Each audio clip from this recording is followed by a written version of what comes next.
Get ready, Staten Island. The Ferry Hawks are back at SIUH Community Park July 7th to the 12th for a 6-game series against the High Point Rockers. Tonight, first pitch is at 6:30. It's Thirsty Thursday with $5 Bud and Bud Light drafts. Friday, July 10th, first pitch is at 7 p.m. May the Force be with you on Star Wars Night with post-game kids glow around the bases with special lightsaber training packs. Visit ferryhawks.com now to lock in your seats. Listen, all you New Yorkers. Excuse me. Taxi. Okay, man, we're looking around. This is the 77 WABC minicast. Welcome back to the Stone Zone in the Roger Stone Show. This was a tumultuous week when Mayor Zohran Mandami released what his office called a list of New York City's ethnic neighborhoods. And missing from that list was Little Italy. Almost immediately, the Italian-American Civil Rights League jumped into action, putting out a strong statement, calling on the mayor to apologize and to restate the list. Almost simultaneously, I got a text from my very good friend, Robert Davi. Robert Davi, of course, is the award-winning prolific actor, screenwriter, director, producer, jazz vocalist, who, by the way, just had a triumphant tour of Foxwoods and their main room there, playing two nights there. By the way, Robert, I had cousins in the room. They said that your performance was extraordinary. And he immediately texted me because he is among those who is outraged by this action by the mayor. That got picked up in the New York Post, a terrific article. Die Hard actor Robert Davi, of course, appeared with Bruce Willis in Die Hard, unleashed on the mayor. I wanted to get him on the show and let him speak for himself. Robert Davi, welcome back into the Stone Zone. Well, thank you, Roger, and bless you, man, and the Italian civil, the work you do there with that organization. It makes a difference, and you have to wake the people up because kids have not been educated. And what I had said in that article, when my grandparents, and I'm sure yours did, came from Naples and Sicily, my people came from at the turn of the 19th century.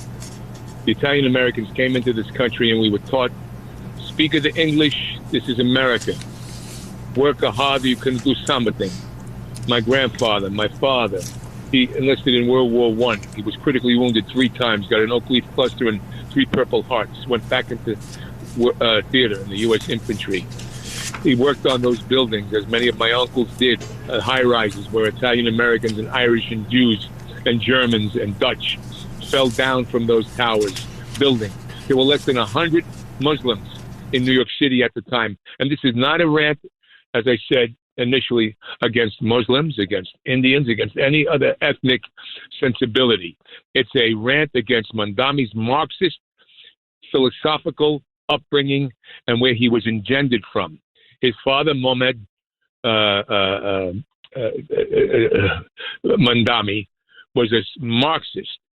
He got money from the United States government to come to America, to go to college, to go to Harvard. He got money from the Kennedy Foundation. The father got money for that. He was a Marxist then. He's a Marxist. His mother is a filmmaker who has a Marxist bent. This guy was born in that civilization, God bless him. Let him go to a Marxist country. Give me a Marxist country that's been successful. And Uganda, which is, actually Tanzania, I think, no, it's not Tanzania. There was a where he was born, where Mandami was born, Zohran Mandami. They have one of the lowest rates throughout South Africa, throughout Africa, all of Africa. I think they're rated 148 in terms of people being happy out of 154 or something, or 142 or something. I was reading something, but it's terrible that we have a guy here that doesn't understand America, that's been comes into the country and starts to, and it's been happening, as we know.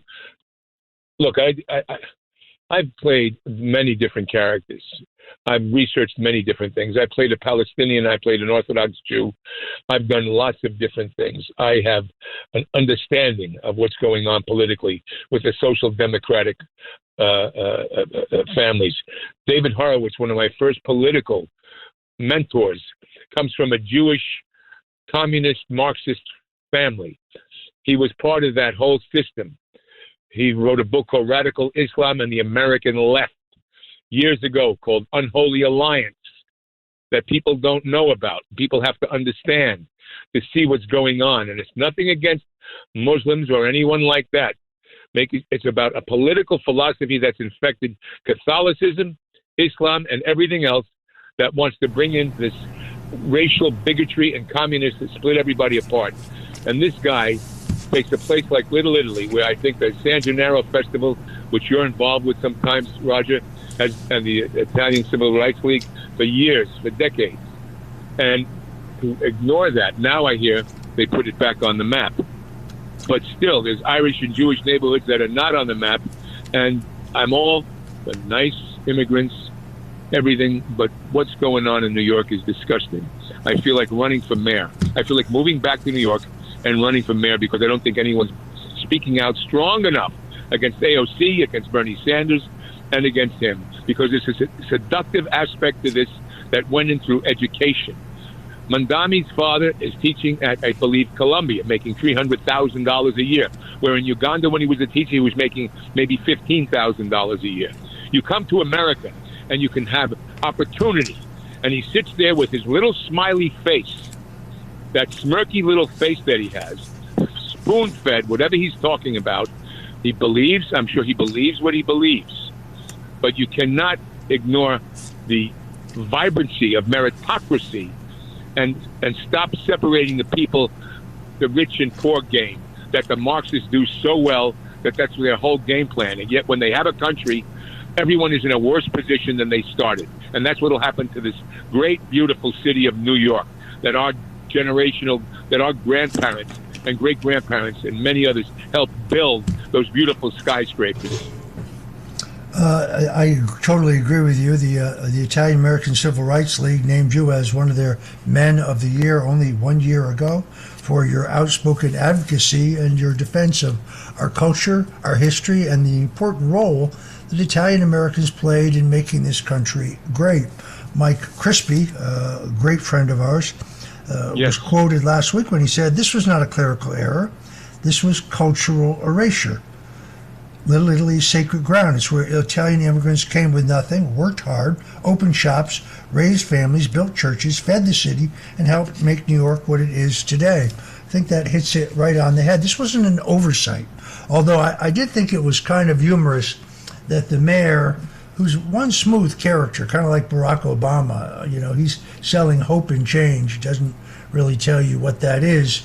But he blamed the whole thing on his predecessor. He said, well, the map was really prepared by the previous mayor, Eric Adams. We just released it. So he was immediately passing the buck. I think you're exactly right, but I would urge you not to run for mayor, only because you have to recognize the demographic changes of New York City. New York City today is about 11% Italian American. It is about 4.4% Irish American. It is less than a third Catholic, which is, of course, unthinkable. At the turn of the century, it was overwhelmingly Catholic. So you've had a dramatic change in the makeup of New York City, but they're still not candid about their true agenda. It's free this, free that, free health care.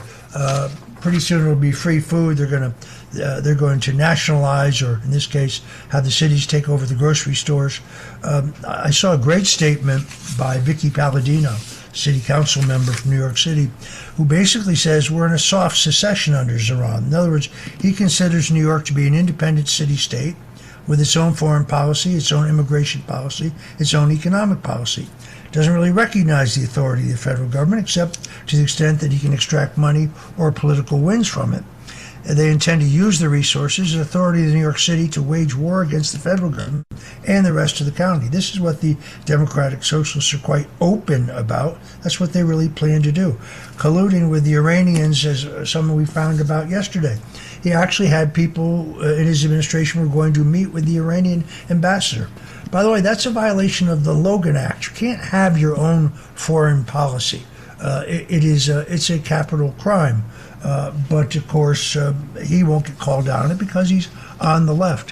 One of the questions I have to ask you, Robert, is because you are so outspoken and you're so stalwart and you're so articulate and you've been so consistent. I've read a number of the things you wrote for Breitbart.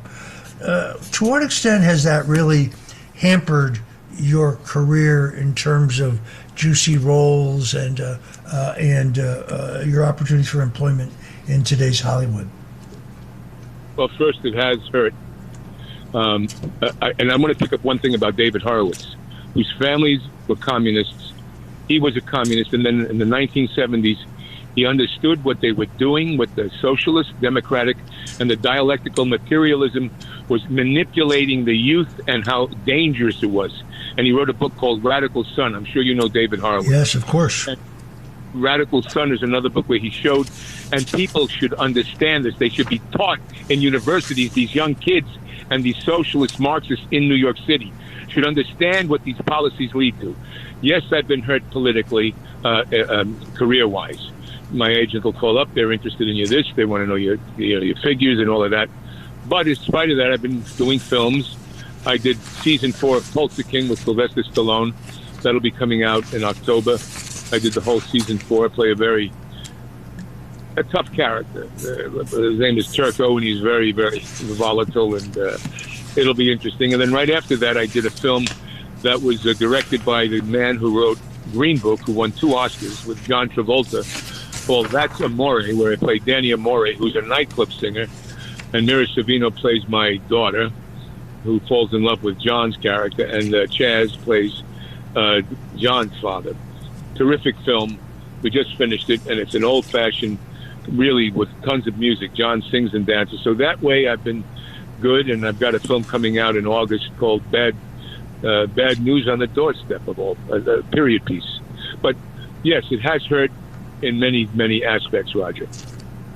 Well, and for people who don't understand, Robert Davi is a Class A celebrity and movie star. He's appeared with Marlon Brando, Robert Benigni, Bruce Willis, Clint Eastwood, Christopher Walker, and of course the great Frank Sinatra, the greatest of them all.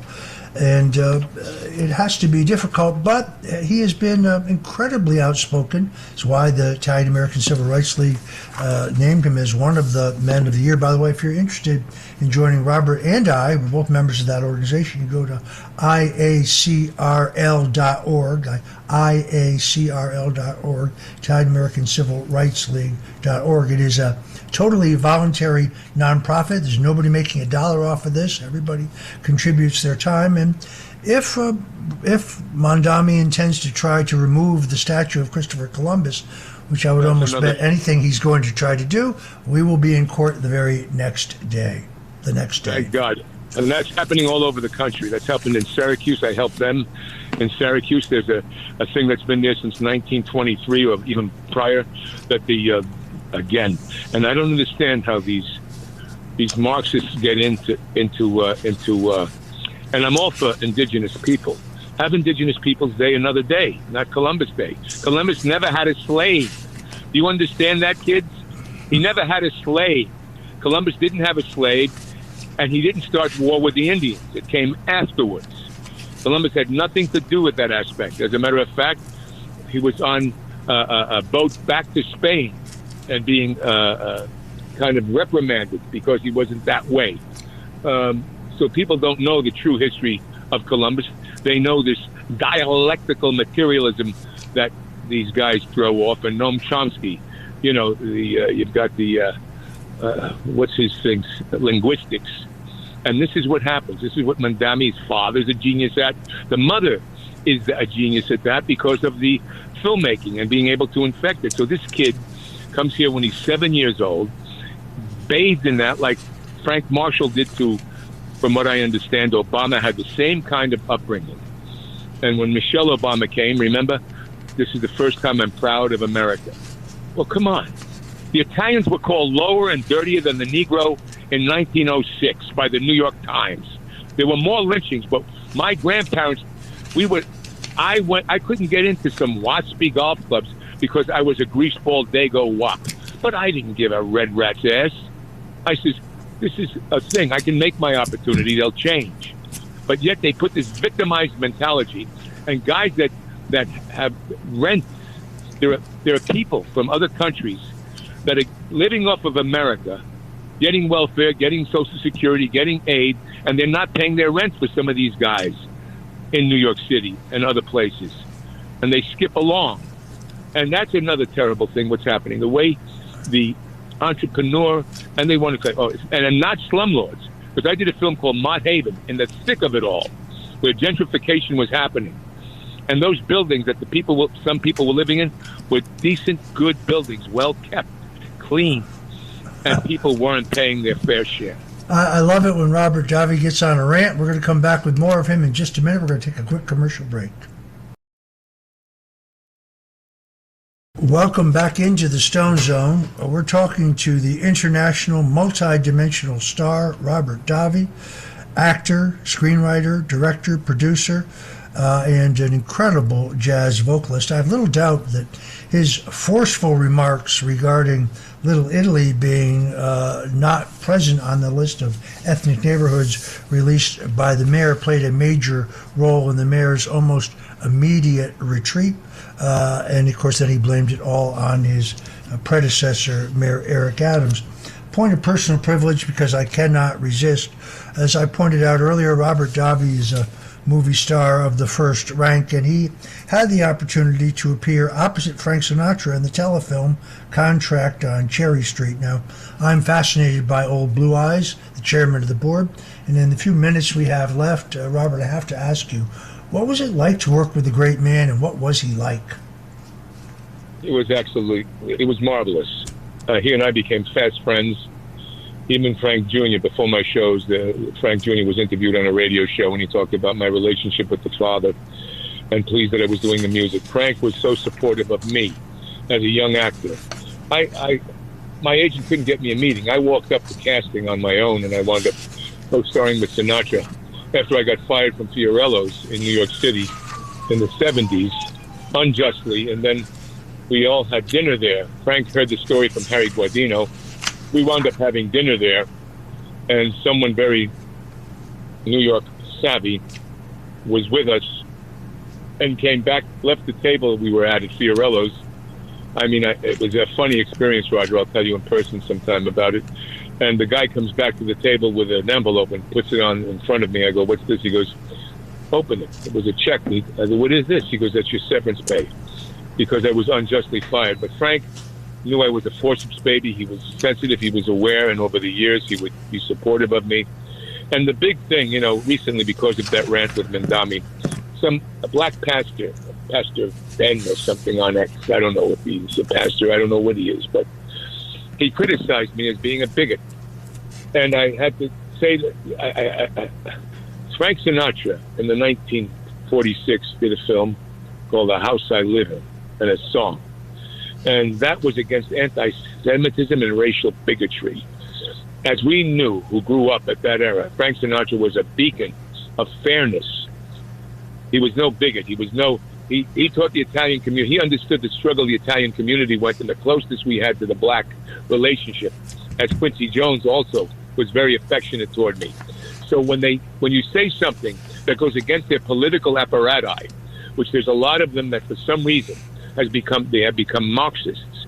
They have been, and that's not of people of all color, but they want to label you as a bigot or dead or washed up or whatever, and that's unfortunate. I shouldn't pay attention to that stuff, but it gets me because they don't know. They're uneducated. If you were educated, you couldn't say stuff like that. And this is where I find that most of the people, excuse me, even in Los Angeles, I went back there for a concert, excuse me, ladies and gentlemen, and Roger. I went back there for a concert a couple of weeks ago, sold out. I went into a CVS that I hadn't been in a neighborhood I used to pass. Guards. You had to go through security, get to a certain area. They had gates with alarms on them. Everything had a lock on it. Is this a society we're in? Is this what the Democrat Socialist Society is teaching people? Go in, free grab, as people are walking out of stores with tons of stuff. Is this the kind of dignity they want? and people aren't teaching them better. If I stole anything or I did anything dishonest, my mother and my father would duly punish me and tell me the right thing. Now, some people may not have families like that, but there's a morality that's been missing in this country. Well, we have to leave it there. I want to thank our guest, Robert Davi, and it's right. Try to get some toothpaste or deodorant and see what happens to you. Many thanks for joining us today in the Stone Zone. God bless you and Godspeed.